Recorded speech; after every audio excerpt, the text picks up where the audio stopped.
Parang high school lang, oh. Binyagan na yan. High school pa. Binyagan na yan.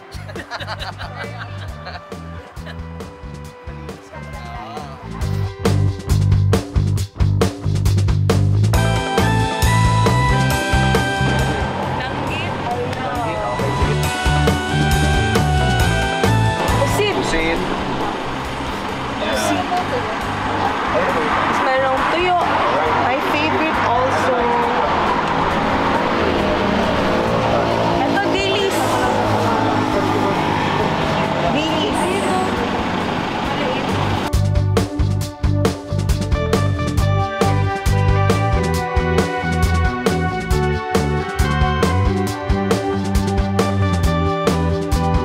Sugar cane vinegar. Sugar cane vinegar.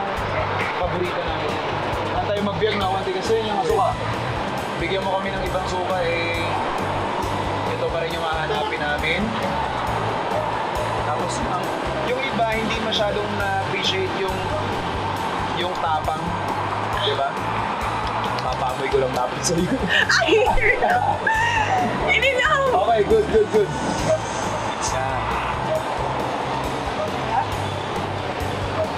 Iba siya sa suka na normally natin ginagamit. Iba yung kick niya. Yes. May iba siyang lasa. Matapang sa lalamunan, matapang sa tiyan. Kumukuhit siya dito, guys. Yun yung mas gusto namin, yun yung siguro isa sa mga characteristics ng Ilocano food culture is we really like our flavors really strong. Papaitan, sukang Iloco, yan yung mga ganyang pagkain. And of course, yung mga bagoong namin, bagoong isda, patis, meron tayo dyan. So, locally made.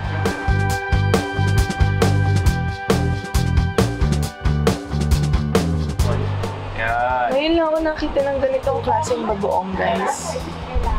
Nakikita niyo ba may bubo pang fish? Ano to? 2-in-1 na to kasi may sausawan ka na, may ulam pa, matik. So, parang gusto ko rin ito. Sama na natin sa shopping list natin. Alright. Pakain na tayo. Let's go! Dito na lang.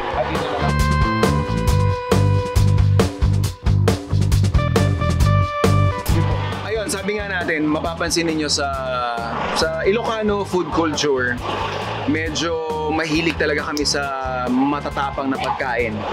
Nandiyan na yung pinapaitan, sobrang pait, mas mapait, mas gusto namin, yung sukang Iloco namin. Gumuguhit sa lalamunan kapag ginagamit mo siya kapag kami iniinom namin. And eto, yung mga bida pa natin. Ito yung sa ibang culture is shallots ang tawag.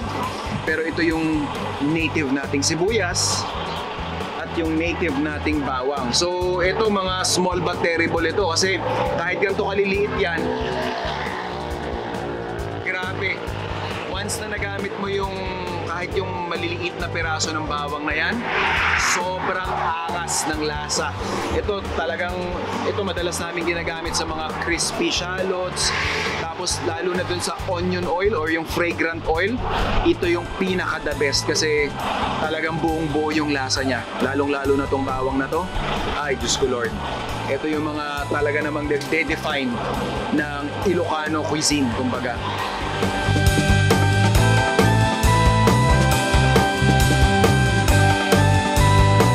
Yan.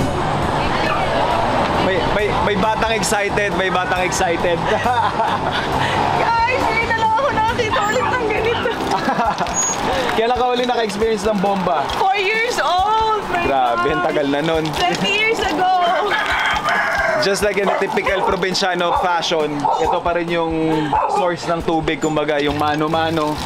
And sa mga nagtatanong kung bakit matipuno ang aking braso. Wow! Ito yan. Ito yung may dahilan. Okay ka na? Opo. Alright.